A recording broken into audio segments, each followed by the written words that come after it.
নমস্কার আমাদের প্রিয় শ্রোতা বন্ধু, আমি প্রীতি। বাংলা কাহিনী কথায় অলৌকিক গল্পের আরও একটি নতুন পর্বে আপনাদের সকলকে সাদর আমন্ত্রণ। উপস্থিত হচ্ছে হিমাদ্রি কিশোর দাশগুপ্তের লেখা ভুতুড়ে গল্প পুরনো দুর্গ।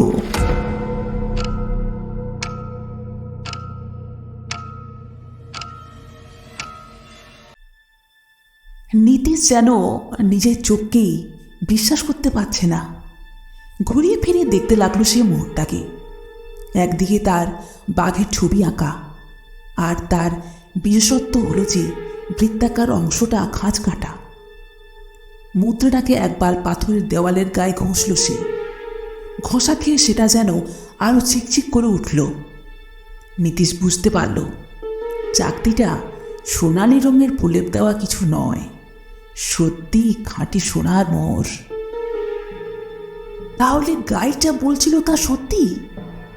এখনো কেউ কেউ সোনার মোহর কুড়িয়ে পায় এখানে? কিন্তু হাতে মোহরটা ধরেও যেন কথাটা এখনো বিশ্বাস করতে পারছে না নীতিশ। এমনও সম্ভব? এতদিন তো সে এসব গুপ্তধনের ব্যাপার ট্যাপার গল্প বলে মনে করে এসেছে, কিন্তু কোথা থেকে জিনিসটা খসে পড়ল? মোহরটা হাতে নিয়ে চারপাশে তাকাতে লাগলো সে। সিঁড়ির মুখের একদিকে সার সার অন্ধকার কক্ষ। মাথার উপরে তাকিয়ে নীতিশ দেখল মাথার উপরের উঁচু ছাদটার কোনো কোনো জায়গায় ফাটা, অসংখ্য ছিদ্র সেখানে। তাহলে কি ওই ফাটলগুলোর কোনো ছিদ্র দিয়ে মুদ্রাটা খসে পড়ল? ওখানেই কোথাও সত্যি আছে রানার গুপ্তধনের ভাণ্ডার। মুদ্রাটা হাতের মুঠিতে নিয়ে আধো অন্ধকার অলিন্দে দাঁড়িয়ে ব্যাপারটা নীতিশ বোঝার চেষ্টা করতে লাগলো।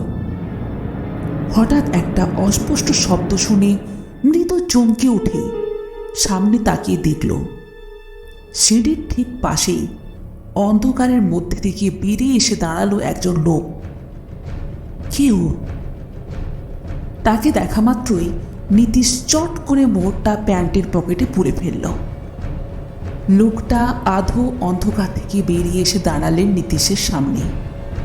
শীর্ণকায় নিরীহ চেহারা, পোশাকটা একটু সেকেলে ধরনের। ধুতির ওপর আলপোকার কোট, পায়ে বুট জুতো, গলায় ঝুলছে একটা পুরনো বক্স ক্যামেরা। তাই দেখে অবশ্য লোকটাকেও টুরিস্ট বলে মনে হলো নীতিশের। একগাল হেসে গোল চশমার ফ্রেমের আড়াল থেকে তাকিয়ে লোকটা নীতিশের উদ্দেশ্যে স্পষ্ট বাংলায় প্রশ্ন করলেন, আপনি টুরিস্ট? নীতিশ জবাব দিল, হ্যাঁ। ভদ্রলোক বললেন, দেখে বুঝেছি আপনি বাঙালি। বাঙালিরাই তো সর্বত্র ঘুরে বেড়ায়। নীতিশ বলল, ঠিক তাই। আপনার পরিচয়টা? ভদ্রলোক হাত জোড় করে নমস্কার করে বললেন, আমার নাম অবনীতলা পাত্র, আমিও টুরিস্ট। নীতিশও প্রতি নমস্কার করল তাকে। ভদ্রলোক বললেন, ওফ, কতদিন কোনো বাঙালির সঙ্গে কথা হয়নি এ পোড়া দেশে। একদম হাঁপিয়ে উঠেছি। চলুন, ওই পাশের ঘরটার ওপাশেই একটা বারান্দা আছে, সেখানে দাঁড়িয়ে একটু কথা বলা যাক। নীতিশ মনে মনে একবার ভাবল, এই লোকটা তাকে মোহরটা আড়াল থেকে কুড়োতে দেখেনি তো? তবে লোকটার চেহারা দেখে তাকে ভদ্রসভ্যই মনে হচ্ছে, চোর বাটপার নয়। সে বলল, হ্যাঁ চলুন।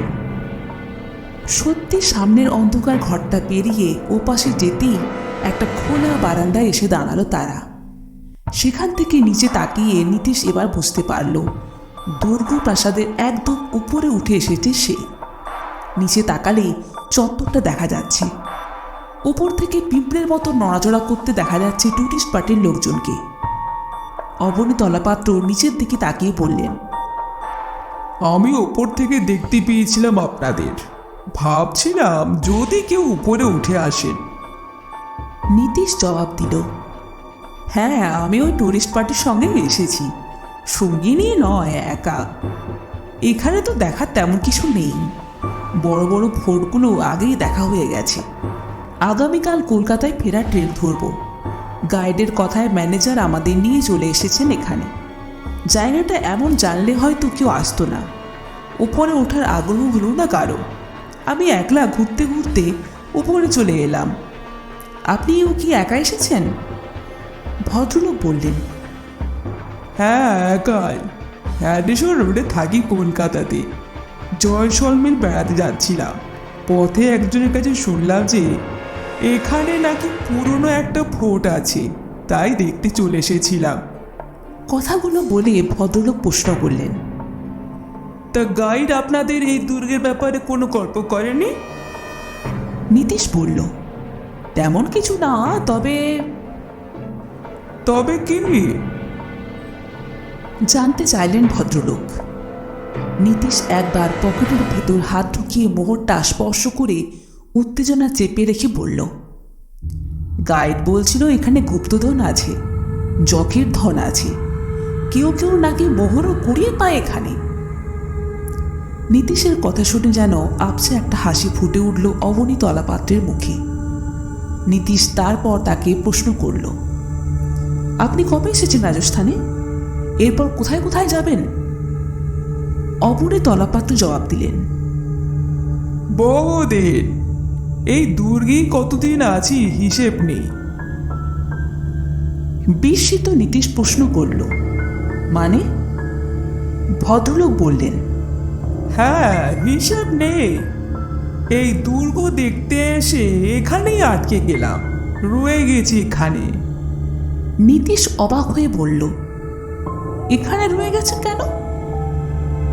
লোকটা নীতিশকে হতচকিত করে জবাব দিলেন, আপনি যেমন একটা মোহর পেলেন, তেমনি আমিও ওই একই জায়গাতে একটা সোনার মোহর খুঁজে পেয়েছিলাম, তাই। নীতিশ এবার বুঝতে পারল সে ধরা পড়ে গেছে।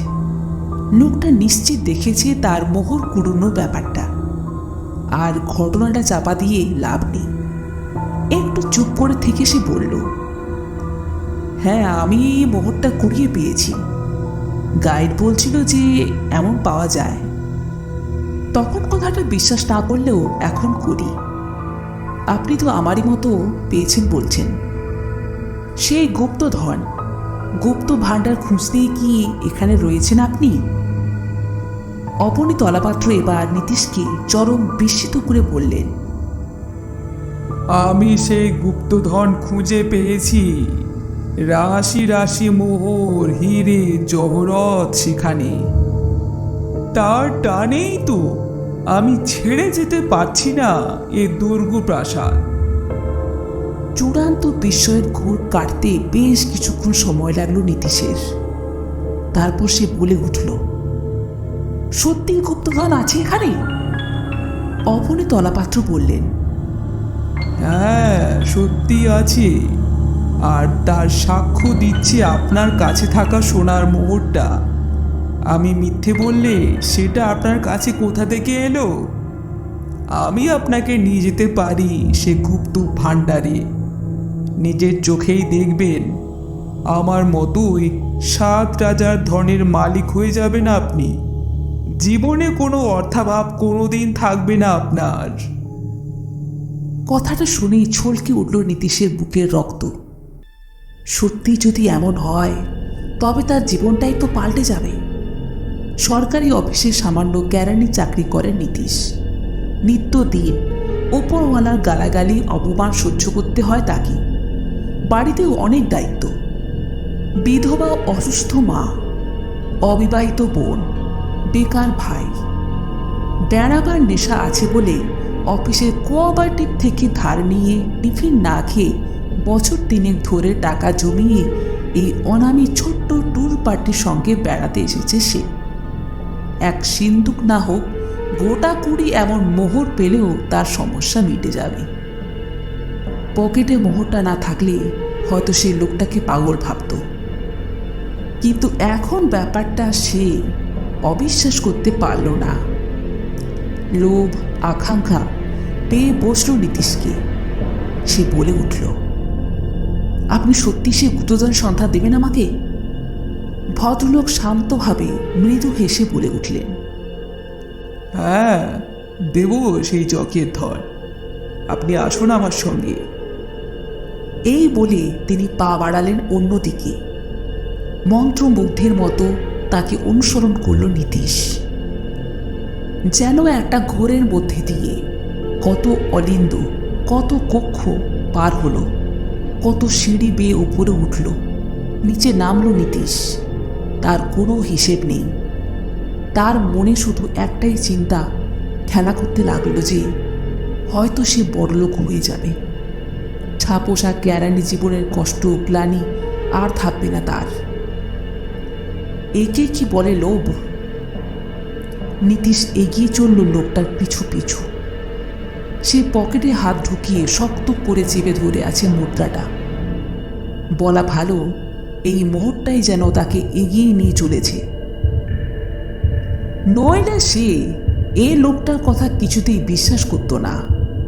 নানা ঘর বারান্দার সিঁড়ি বেয়ে অবশেষে নীতিশ এসে দাঁড়ালো একটা অলিন্দের শেষ মাথায়, একটা দেওয়ালের সামনে। নীতিশ বলে উঠল, আর তো এগোবার রাস্তা নেই। অভরি তলাপাত্র বলে উঠলেন, আছে, যে জানে তার কাছে আছে। এই দেওয়ালের ওপাশে সেই স্বর্ণ ভাণ্ডার। বলে তিনি দেওয়ালের গায়ে একটা ছোট গর্ত দেখিয়ে বললেন, এখানে চাবি লাগালে খুলে যাবে গুপ্ত ভাণ্ডার। নীতিশ বলে উঠল, আপনার কাছে চাবি আছে? চাবি আপনার পকেটে, সেই মোহরটা। আপনি বার করুন ওটা। ভদ্রলোক বললেন। নীতিশ পকেট থেকে মোহরটা বার করে তুলে দিল তার হাতে। তিনি দেওয়ালের গায়ে সেই গর্তের মধ্যে বুড়ো আঙুল দিয়ে চেপে বসালেন মোহরটাকে। গর্তের খাঁজে খাঁজে বসে গেল সেটা। এরপর কম্বিনেশন লকের কায়দায় সেই মোহরটার মাঝখানে আঙুলের চাপ দিয়ে সেটাকে ঘোরাতে লাগলেন তিনি। কয়েক মুহূর্ত মাত্র, আর তারপরে নীতিশকে অবাক করে দুপাশে কিছুটা সরে গেল দেওয়ালটা। খুলে গেল একটা পথ। মুদ্রাটা এবার খসে পড়ল দেওয়ালের গা থেকে, যেটা তুলে নিয়ে নীতিশের হাতে দিয়ে অবনী তলাপাত্র বললেন, এবার ভেতরে চলুন। সেই ফাটলের মধ্যে দিয়ে ঘরটাতে প্রবেশ করল নীতিশ। জানলাবিহীন বিরাট একটা পাথুরে ঘর। শুধু যে পথে নীতিশরা প্রবেশ করল সেখান দিয়ে আবছা আলো ঢুকছে ঘরে। সেই আধো অন্ধকারে নীতিশ দেখতে পেল সে ঘরের নানা প্রান্তে ছড়িয়ে ছিটিয়ে রয়েছে কিছু মানব কঙ্কাল। কেউ মাটিতে পড়ে আছে, আবার কেউ বা বসে আছে দেওয়ালে ঠেস দিয়ে। আর ঘরের ঠিক মাঝখানে একটা বেদির মতো জায়গা। অন্ধকারের মধ্যেও যেন আলো বিচ্ছুরিত হচ্ছে সেখান থেকে। কঙ্কালগুলোকে পাশ কাটিয়ে অবনী তলাপাত্রের সঙ্গে নীতিশ গিয়ে উপস্থিত হলো সেই বেদির সামনে। সেখানে রাখা আছে ডানা খোলা একটা বিরাট লোহার পেটিকা বা বাক্স। বাক্সর সঙ্গে লোহার শিকল দিয়ে বাঁধা আছে একটা প্রাচীন নরকঙ্কাল। মাকড়সার জাল বুনেছে সেই জায়গা ঘিরে। নীতিশরা সেই জায়গাতে উপস্থিত হতেই একটা টিকটিকি জাতীয় ছোট প্রাণী কঙ্কালটার একটা চোখের কোটর থেকে বেরিয়ে অন্য একটা কোটরে ঢুকে গেল। সে বাসা বেঁধেছে প্রাচীন নরকলটির ফাঁপা কোটরে। হয়তোবা নীতিশরা ছাড়া এই গুপ্ত কক্ষে এই টিকটিকিটাই একমাত্র বাসিন্দা। নীতিশ কথাটা ভাবতেই খুলির ভেতর থেকে টিকটিকিটা ডেকে উঠল, টিক টিক টিক। হয়তোবা কথাটা সত্যি। এরপর সেই পেটিকার মধ্যে তাকাতেই বিস্ময়ে হতবাক হয়ে গেল নীতিশ। তার মধ্যে রয়েছে রাশি রাশি সোনার মোহর। মাকড়সার জাল ধূলি ধূসরিত অন্ধকারকে ম্লান করে তার মধ্যে থেকে বিচ্ছুরিত হচ্ছে উজ্জ্বল সোনালি আভা। সময় হার মেনেছে সোনার কাছে। খাঁটি সোনার ঔজ্জ্বল্য কেউ কেড়ে নিতে পারে না। সিন্দুক আর বেদিটার আশেপাশেও ছড়িয়ে আছে মোহর। সোনা সোনা সোনা, গুপ্তধন। নীতিশ কয়েক মুহূর্ত দাঁড়িয়ে রইল সেই সিন্দুকের সামনে। তারপর পাগলের মতো সিন্দুকের মধ্যে হাত ঢুকিয়ে মোহরগুলো নিয়ে লোফালোফি ছোঁড়াছুড়ি করতে লাগলো। ঝনঝন করে বাজতে লাগলো সোনার মোহরগুলো। বেশ কিছুক্ষণ সেগুলো নিয়ে খেলার পর এক সময় বিস্ময়ের ঘোর কাটিয়ে শান্ত হলো নীতিশ। সে তাকালো অবনীতলা পাত্রের দিকে। তিনি হাসছেন নীতিশের দিকে তাকিয়ে। নীতিশ তাকে প্রশ্ন করল, এসব কি সত্যি? স্বপ্ন দেখছি না তো? যা দেখছেন সব সত্যি। আমিও অবশ্য আপনার মতো স্বপ্ন ভেবেছিলাম প্রথমে এই ঘরে ঢুকে। ভদ্রলোক উত্তর দিলেন। নীতিশ এরপর বলল, সিন্ধুকের শখে শিকল বাঁধা কঙ্কালটা কার? অবনীতলা পাত্র বললেন, ও 500 বছর আগের এক লোক, এই ঘরের প্রথম বাসিন্দা, যাকে প্রথম যক্ষ করে রাখা হয়েছিল ওই গুপ্তধন পাহারা দেওয়ার জন্য।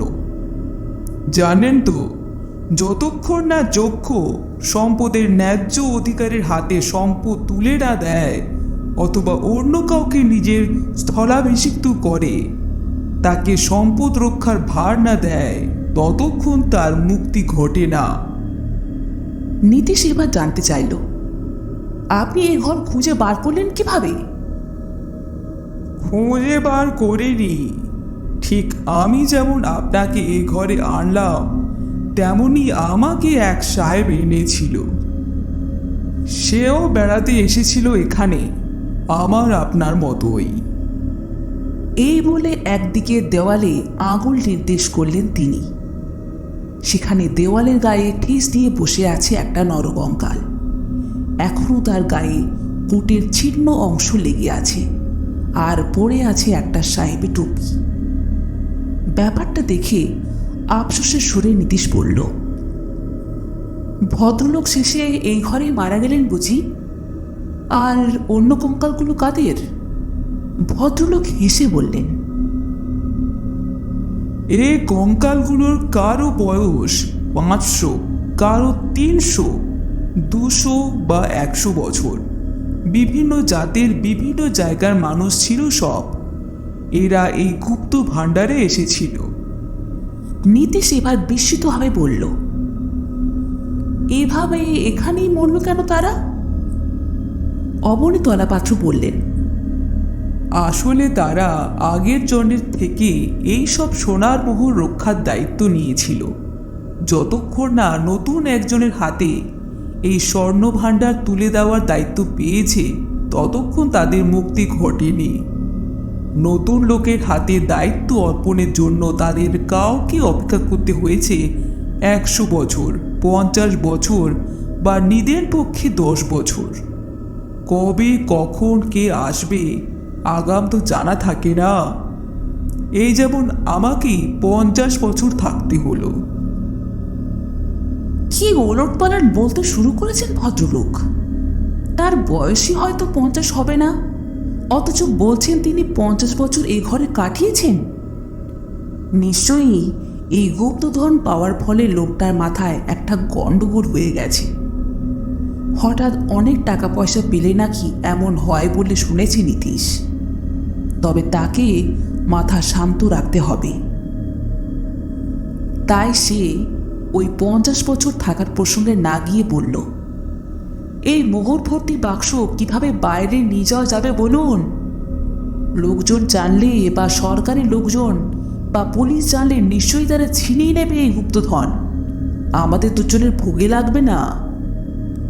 ভদ্রলোক এবার বললেন, এই গুপ্তধন তো আপনি বাইরে নিয়ে যেতে পারবেন না। শুধু আপনার হাতে ধরা ওই খাঁজ কাটা সোনার মোহরটা বাইরে নিয়ে যেতে পারবেন নতুন কাউকে এই ঘরে আনার জন্য। তার জন্য আপনার সময় লাগতে পারে 1 বছর, 5 বছর, এমনকি 100 বছরও। কখন কে এখানে আসবে তা তো জানা নেই। ততদিন আপনার হেফাজতেই থাকলো এই গুপ্তধন। নীতিশ অবাক হয়ে বলল, তার মানে? একটা হাসি ফুটে উঠল অবনীতলা পাত্রের ঠোঁটে। তিনি বললেন, তার মানে হলো যতদিন এই সম্পদ অন্য কারো হাতে তুলে না দিচ্ছেন ততদিন আপনার মুক্তি নেই। যেমন আপনার হাতে এই গুপ্তধন সঁপে দিয়ে আমি মুক্তি লাভ করলাম। কামনা করে কেউ যেন তাড়াতাড়ি এসে এই সব সোনার মোহরের দায়িত্ব সামলায়। এরপরই এক অদ্ভুত দৃশ্য। হঠাৎ স্থির হয়ে গেল অবনীতলা পাত্রের দেহটা। প্রথমে ফ্যাকাশে হতে শুরু করলো তার দেহ, তারপর রক্ত মাংস খসে পড়তে লাগলো তার দেহ থেকে। আস্ত শরীরটা কয়েক মুহূর্তের মধ্যেই নীতিশের চোখের সামনে কঙ্কালে পরিণত হয়ে ধূপ করে মাটিতে পড়ে গেল। আতঙ্কিত হয়ে নীতিশ ছুটল দেওয়ালের গায়ের ফাঁকটার দিকে বাইরে বেরোবার জন্য, কিন্তু তার চোখের সামনেই ফাটলটা বন্ধ হয়ে গেল। অন্ধকার নেমে এলো সেই ঘরে। সেই বন্ধ গুপ্তধনের কক্ষে এক মুঠো বাতাসের জন্য ছটফট করতে করতে নীতিশ হাতে ধরা সোনার মোহরটা নিয়ে মাটিতে পড়ে গেল। চোখ মেলল নীতিশ। কত যুগ যে এভাবে এই ঘরে ঘুমিয়েছে তা নিজেও বুঝতে পারল না। তবে আজও তার হাতে ধরা আছে সেই বাঘ ছাপওয়ালা খাঁজ কাটা সোনার মোহরটা। পাথরের দেওয়াল আজ আর তাকে বাধা দিতে পারল না। সেই দেওয়ালের বাধা পেরিয়ে বাইরে চলে এলো সে। তারপর ঘুরতে ঘুরতে উপস্থিত হলো সে অলিন্দে। তারপর ঘর পেরিয়ে বাইরের দিকে সেই বারান্দায় যেখান থেকে নিচের চত্বরটা দেখা যায়। একজন লোক সেখানে, মনে হয় টুরিস্ট। প্রতীক্ষা করতে লাগলো নীতিশ, কেউ কি আসবে না? প্রতীক্ষার অবসান হলো এক সময়। কেউ একজন আসছে। তার পায়ের শব্দ শুনতে পেল নীতিশ। সে আবার ফিরে এলো ভেতরের অলিন্দে। অন্ধকারের মধ্যে দাঁড়িয়ে সে দেখল, হ্যাঁ, একজন উঠে এসেছে সে অলিন্দে। একজন টুরিস্ট।